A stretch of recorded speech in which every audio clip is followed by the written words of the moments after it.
Assalamualaikum warahmatullahi wabarakatuh. Sahabat beriman, kedatangan Nabi Muhammad SAW sebagai penutup para nabi. Beliau membawa ajaran agama Islam. Di usianya yang ke-40 tahun, Nabi Muhammad SAW menerima wahyu Al-Quran yang pertama kalinya. Lantas, bagaimana asal-usul agama Islam? Siapa yang memberi nama agama Islam? Apa tujuan diturunkannya Islam? Apa agama Nabi Muhammad sebelum menerima wahyu? Tonton video ini hingga akhir agar tidak sesat. Bagaimana asal mula nama agama Islam? Di antara keistimewaan dan keagungan agama Islam adalah namanya. Nama Islam bukan dari seseorang, melainkan langsung dari Sang Pencipta alam semesta dan segala isinya, yaitu Allah Subhanahu wa Ta'ala. Islam berasal dari kata salima yuslimu istislam, yang artinya tunduk atau patuh. Juga berasal dari kata yaslamu salam, yang berarti selamat, sejahtera atau damai.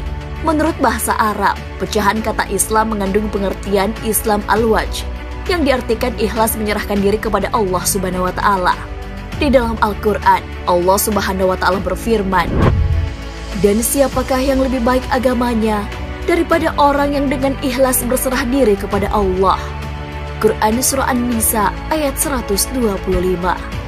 Secara rinci, Islam dapat diartikan sebagai tunduk dan menerima segala perintah dan larangan Allah Subhanahu wa Ta'ala.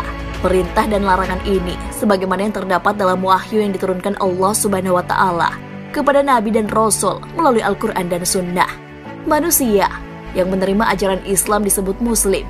Seorang Muslim mengikuti ajaran Islam secara total, maka tunduk dan patuh serta perbuatannya membawa perdamaian dan keselamatan bagi manusia. Seorang Muslim terikat untuk mengimani, menghayati, dan mengamalkan Al-Quran dan Sunnah. Allah Subhanahu wa Ta'ala menciptakan alam semesta, kemudian menetapkan manusia sebagai hambanya yang paling besar perannya di muka bumi. Manusia berinteraksi dengan sesamanya, dengan alam semesta di sekitarnya, kemudian berusaha mencari jalan untuk kembali kepada penciptanya. Lalu, Allah Subhanahu wa Ta'ala menurunkan ad-din atau agama sebagai aturan hidup kepada manusia.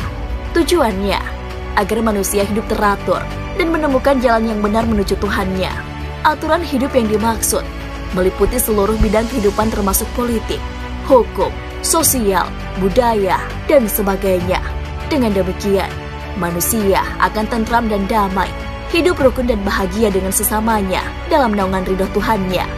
Allah Subhanahu wa Ta'ala berfirman, "Kemudian kami jadikan kamu berada di atas suatu syariat atau peraturan dari urusan agama itu. Maka ikutilah syariat itu, dan janganlah kamu ikuti hawa nafsu orang-orang yang tidak mengetahui." Quran Surah Al-Jathiyah ayat 18. Islam merupakan satu-satunya agama yang bersandar kepada wahyu Allah Subhanahu wa Ta'ala secara murni. Seluruh sumber nilai dari nilai agama Islam adalah wahyu yang Allah Subhanahu wa Ta'ala turunkan kepada para rasulnya terdahulu. Dengan kata lain, setiap nabi adalah muslim dan mengajak kepada ajaran Islam. Adapun agama-agama yang lain seperti Yahudi dan Nasrani adalah bentuk penyimpangan.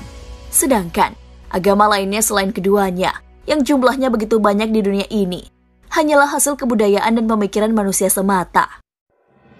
Bagaimana dengan agama para nabi terdahulu? Seperti diketahui, Nabi Muhammad SAW merupakan nabi dan rasul yang terakhir diutus oleh Allah Subhanahu wa Ta'ala. Sebelumnya, Allah Subhanahu wa Ta'ala mengutus para nabi terdahulu sebelum Rasulullah SAW. Para rasul seluruhnya diutus untuk beribadah kepada Allah Ta'ala semata dan tidak berbuat kemusyrikan.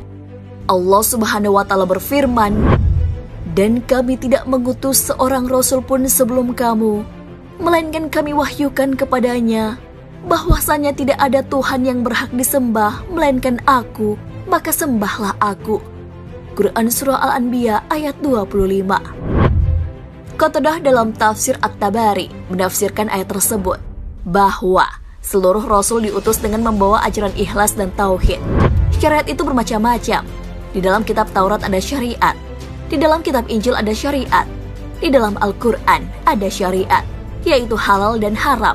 Itu semuanya dalam rangka mewujudkan ikhlas untuk Allah Subhanahu wa Ta'ala dan mentauhidkannya. Di dalam Al-Quran juga telah dijelaskan misi setiap Rasul yang diutus Allah Subhanahu wa Ta'ala. Allah Subhanahu wa Ta'ala berfirman, ketika para Rasul datang kepada mereka dari depan dan belakang mereka dengan menyerukan, janganlah kamu menyembah selain Allah. Mereka menjawab, kalau Tuhan kami menghendaki, tentu Dia akan menurunkan malaikat-malaikatnya. Maka sesungguhnya kami kafir kepada wahyu yang engkau diutus menyampaikannya. Quran Surah Fussilat ayat 14.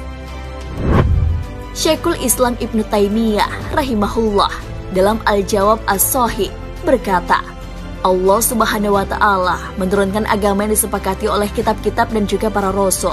Mereka bersepakat di atas pokok-pokok agama dan kaidah-kaidah syariat. Meskipun rincian syariat dan manhaj mereka bermacam-macam, sebagaimana hukum yang datang setelahnya menghapus hukum sebelumnya. Al-Quran juga memberikan kesaksian agama Nabi Ibrahim alaihissalam adalah Islam, bukan Yahudi ataupun Nasrani. Allah Subhanahu wa Ta'ala berfirman, dan Ibrahim telah mewasiatkan ucapan itu kepada anak-anaknya, demikian pula Yakub.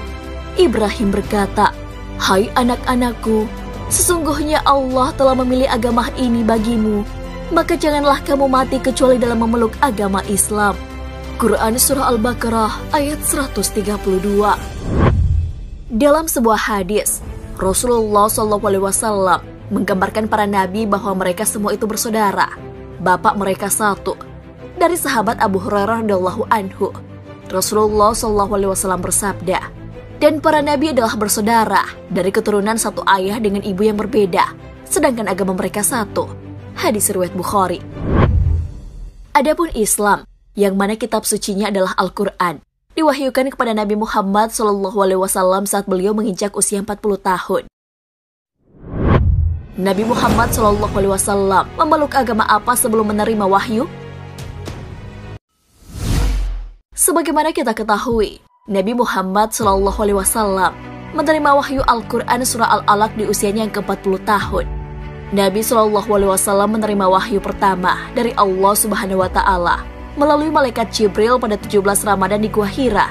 Dari keterangan inilah, tentu kita bertanya-tanya tentang agama Nabi Muhammad SAW sebelum menerima wahyu yang pertama kalinya.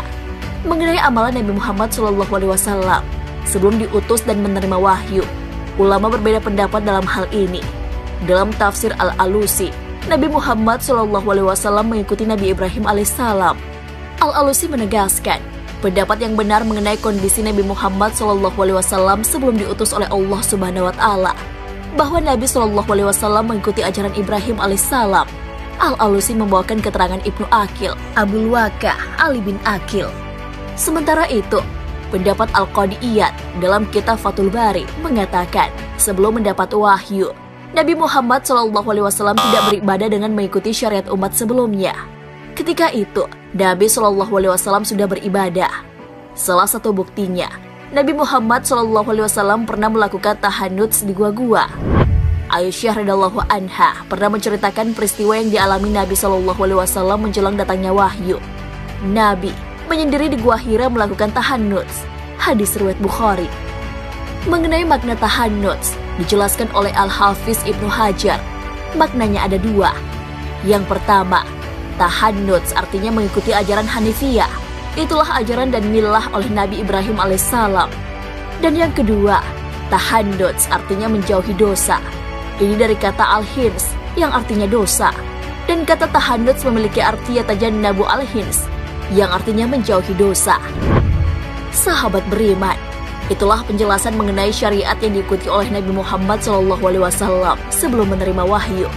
Hal yang terpenting, yakni misi utama para nabi dan rasul untuk memberitahu bahwa Allah Subhanahu wa Ta'ala adalah satu dan satu-satunya yang berhak untuk disembah. Wallahu a'lam bishawab. Wassalamualaikum warahmatullahi wabarakatuh.